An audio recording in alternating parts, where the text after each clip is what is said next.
का अंजन पुत्र पड़े चरण में। प्रभु श्री राम से मिली एक छोटी सी सीख, धर्म, आस्था और धैर्य हमें जीवन के मुश्किल से मुश्किल पड़ाव को पार करने में जीत दिला सकते हैं।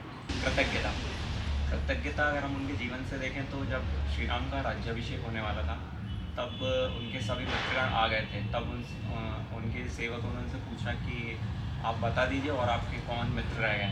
तब उन्होंने अपने जो एक बचपन के गुरुकुल के जो एक मित्र थे उनके निषाद राज, जिनके साथ उन्होंने कुछ समय बिताया था वनवास में, और दूसरे उनके थे एक मित्र थे केवट, जिन्होंने उनको जो गंगा नदी पार कराया। तो यहाँ से उनके जो चरित्र कृतज्ञता का पता चलता है कि उन्होंने एक छोटी सी जो मदद थी उसको भी उन्होंने याद रखा और उन्होंने उन्हें भी अपने राज्याभिषेक में बुलाया। श्री राम जी के बारे में एक बात की जाए तो उनका सबसे कठिन समय था वनवास का समय, और वनवास के समय में ही सीता माता जी का अपहरण हो गया था।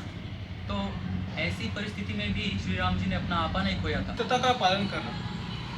जब राजा सुग्रीव संकट में थे, जब उन्हें अपने राज्य से निकाल दिया गया था और जब वे वन में भटक रहे थे, तो भगवान राम ने उनकी मदद करी और उन्हें आश्वासन दिया कि मैं आपको आपका राज्य वापस दिलाऊं।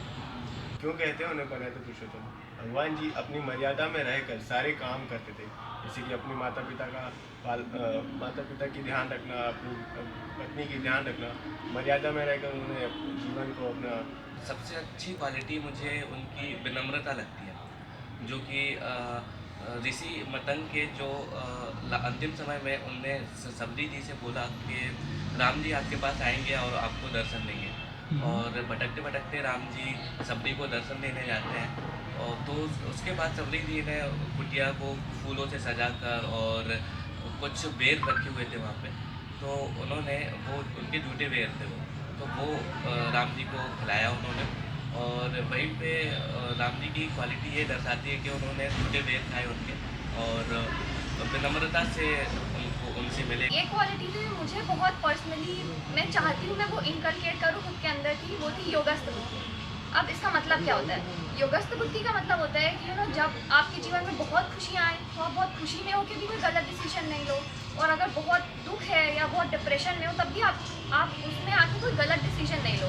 श्री राम का जो मुझे अच्छा लगा उनके गुणों में वो है आज्ञाकारिता। मैं इसको अपनाना चाहूँगा क्योंकि उन्होंने जो उनकी माता को उनके पिताजी ने जो वचन दिया था उस वचन के खातिर वो वनवास गए, अन्यथा वो विरोध भी कर सकते थे कि ये वचन तो आपने दिया है, मैं क्यों पूरा करूं इसको, पर उन्होंने ऐसा नहीं किया। और उनकी दयालुता और त्याग समर्पण। एक बार की बात है जब श्री हनुमान जी उनसे पूछते हैं कि हे प्रभु आपके जीवन में क्या महत्व है, तब इसके प्रत्युत्तर में श्री राम बोलते हैं, संस्कृत श्लोक है, तुम हम प्रिय भरत समभाई। इसका मतलब है तुम मुझे मेरे प्रिय भरत के समान।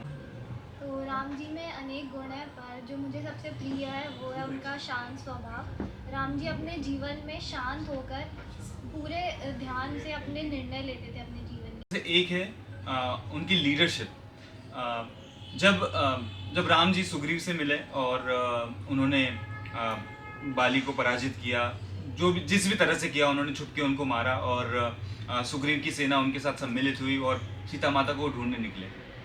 ये बहुत बड़ी बात है कि कुछ टाइम बाद सुग्रीव की पूरी सेना राम जी की फॉलोअर बनने लग गई, ठीक है, और उससे सुग्रीव को भी कोई प्रॉब्लम नहीं थी। उन्होंने बाली को मारा और बाली का बेटा अंगद, उनके लिए तो राम जी शत्रु हुए, लेकिन उन्होंने भी राम जी का साथ दिया।